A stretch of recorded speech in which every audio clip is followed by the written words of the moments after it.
ఎవరి కోసం నువ్వు పుట్టలేదండి. నీకంటూ ఒక కాలింగ్ ఉంది. నేను దేవుడు ఏర్పాటు చేసుకున్నాడు. యేసుక్రీస్తు ప్రభు గురించి లోకంలో ఉన్న ప్రజలకి తెలియదంటారా? తెలుసు, కానీ వాళ్ళు నమ్మగలుగుతున్నారా? నువ్వు నమ్మగలిగా. ఎందుకంటే దేవుడు నిన్ను ఏర్పాటు చేసుకున్నాడు. God has appointed you to believe him. That's the grace and the most relevant blessing in the whole life of you. నీలో గొప్ప ఆశీర్వాదం ఏమైనా ఉందా అంటే ఆయనను నిజమైన దేవుడే అని నమ్మునట్లు మన కళ్ళు తెరిపించాడంట ఆయన. That's the great blessing. Hallelujah. మనం ఏమనుకుంటాం అంటే ఆ రోగం పోయింది, ఈ రోగం పోయింది, దేవుని దగ్గరికి వచ్చిన తర్వాత జాబ్ వచ్చింది, ఇది కాదు అసలైన ఆశీర్వాదం. నో. నిజమైన దేవుడు ఈయననే అని నా కళ్ళు తెరిచేలాగా ఆయన చేశాడు చూసారా, అది గొప్ప ఆశీర్వాదం. అంతకు మించిన ఆశీర్వాదం ఇంకోటి లేదండి. ఒకవేళ ఉంటే అది ఫేక్. నీకోసమే నేను పుట్టానన్న మాట ఎలా ఉన్నాయో అది కూడా అంతే ఉంటాయి. హల్లెలూయా. ఎవరి కోసం మనం అందరం జన్మించాం? నీకోసం నువ్వే పుట్టావు. పుట్టు కాస్వాక్. హల్లెలూయా, హల్లెలూయా. సొంత కొడుకు కూడా తల్లిలాగా ఉండలేకపోతాడండి. మీనింగ్ దట్ ఆయన యూనిక్నెస్ దేవుడు ఆయనకి ఇచ్చాడు. ప్రూఫ్ ఏంటి? వేలిముద్ర, కళ్ళలో ఉన్న retina.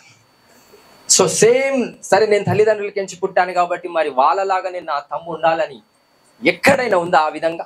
No. For an every person there is a uniqueness. So దేవుడు నిన్ను ఏర్పాటు చేసుకున్నాడు. ఈ లోకంలో ఎన్నో మంది, లక్షల మంది ప్రజలు, కోట్ల మంది ప్రజలు ఉన్నా నువ్వు నిజమైన దేవుని తెలుసుకునే విధముగా నీ కళ్ళు తెరిపించాడు చూసావా, దాన్ని బట్టి ప్రతిరోజు దేవుని స్తుతిస్తే అది సావాసం అని అంటారు. That's the fellowship. I thank you, Father, that you opened my eyes to bring your revelation unto me to believe you.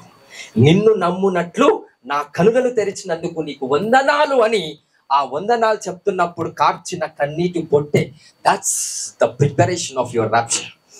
ఆ కన్నీలే నిన్ను రాష్ట్రాకరికి సిద్ధపరుస్తాయండి. మనం చేసే పొడుగైన ప్రార్థనలు కాదు రాష్ట్రాక సిద్ధపరిచేది. అయ్యా, I thank you for your salvation. నువ్వే నిజమైన దేవుడవని నా కళ్ళు తెరిపించావు కదా, ఐ థ్యాంక్ యూ. దాని విషయంలో కృతజ్ఞత స్తుతులు చెల్లిస్తున్నప్పుడు నీ హృదయము నీలో ఉండకుండా ఆయనలోకి వెళ్ళి అది గూస్ బంప్స్ తెప్పించేలాగా ఎప్పుడైతే నువ్వు ప్రార్థన పూర్వకంగా వెళ్తావో, that's makes you to be prepared for the rapture. రాకడికి సిద్ధపరచబడినట్లు ఈ సూచనలే మీకు అందుతాయండి. హల్లెలూయా. ఎంతమంది దేవుని స్తుతిస్తున్నారు ఈ వేలో? జాబ్ వచ్చింది, I thank you Jesus. Job వచ్చినప్పుడు ఇక్కడ వచ్చి సాక్ష్యం చెప్తారు, నేను ఒకప్పుడు అడుక్కునేవాడిని, ఒకప్పుడు రూపాయి కూడా లేదు, చర్చికి రావాలన్న డబ్బులు లేవు అని ఏడుస్తూనే ఉంటారండి. ఎంతమంది చూసాం అట్లా? అఫ్ కోర్స్ ఆ సాక్ష్యం అనే కాదు, ఏ సాక్ష్యం అయినా ఏం చేస్తాం? ఏడుస్తూ చెప్తారు. నీ పర్సనల్ ప్రేయర్లో ఏ రోజైనా తండ్రి నువ్వే నిజమైన దేవుడు అని నమ్మునట్లు నా కళ్ళు తెరిచావు కదా, ఆ విషయంలో నీకు స్తోత్రాలని తెలియపరుస్తున్నప్పుడు నీ హార్ట్ నిజంగా ఫీల్ అయిందా? నామకే వాస్తే నువ్వు చెప్పగలుగుతున్నావా? ఆ విషయంలో కృతజ్ఞతాస్తుతులు చెల్లిస్తే it's the greatest fellowship with the lord Jesus Christ. దానికి మించిన ఫెలోషిప్ లేదండి. It's the greatest fellowship. Hallelujah, hallelujah. Asking something is not greater than pricing God. So దేవుణ్ణి ఈ విధంగా నువ్వు స్తుతిస్తే కనుక, దేవుణ్ణి ఈ విధంగా కృతజ్ఞతాస్తుతులు చెల్లిస్తే అంతకు మించిన సావాసము లేదు. సో ప్రార్థనలోకి వచ్చి నువ్వేం చేయాలంట? ప్రతిదినం అయ్యా నీకు వందనాలు. దేన్ని బట్టి? ఆరోగ్యం ఇచ్చావు, ఉద్యోగం ఇచ్చావు, డబ్బులు ఇచ్చావు, పిల్లల్ని ఇవన్నీ అఫ్ కోర్స్ ఇవన్నిటిని బట్టి దేవునికి స్తోత్రం. వీటి విషయంలో కాదు ఏడవాల్సింది, వీటి విషయంలో కాదు ఆనంద వాస్వాలు రావాల్సింది. దేని విషయంలో అందరు చెప్పండి. దేని విషయంలో మీకు ఆ emotional bonding and faithful bonding దేవునితో ఏ విషయంలో ఉండాలండి? రక్షణ విషయంలో చెప్పాలా? రక్షణ విషయంలో ఆయన మనకు ఇచ్చిన రక్షణ. ఒకవేళ జాబ్ ని బట్టి నేను దేవునితో సావాసం ఉంటే ఈరోజు జాబ్ పోతుంది. అలాగని ఫెలోషిప్ పోయినట్టేనంటే పోయినట్టు, ఎందుకంటే దాని మీద బేస్ అయింది కాబట్టి. హల్లెలూయా, హల్లెలూయా, హల్లెలూయా. నా పిల్లలను బట్టి దేవానికి స్తోత్రం అంటే వాళ్ళకి అనారోగ్య సమస్యలు వచ్చినప్పుడు దేవునికి స్తోత్రాలు పోవు. ఎందుకు? దాని మీద నీ ఫెలోషిప్ బిల్డ్ అవుతుంది కనుక. సో ఈరోజు నీ సావాసం దేనిపై కట్టాలా? దేనిపై కట్టమని ఆయన ఆజ్ఞాపిస్తున్నాడు.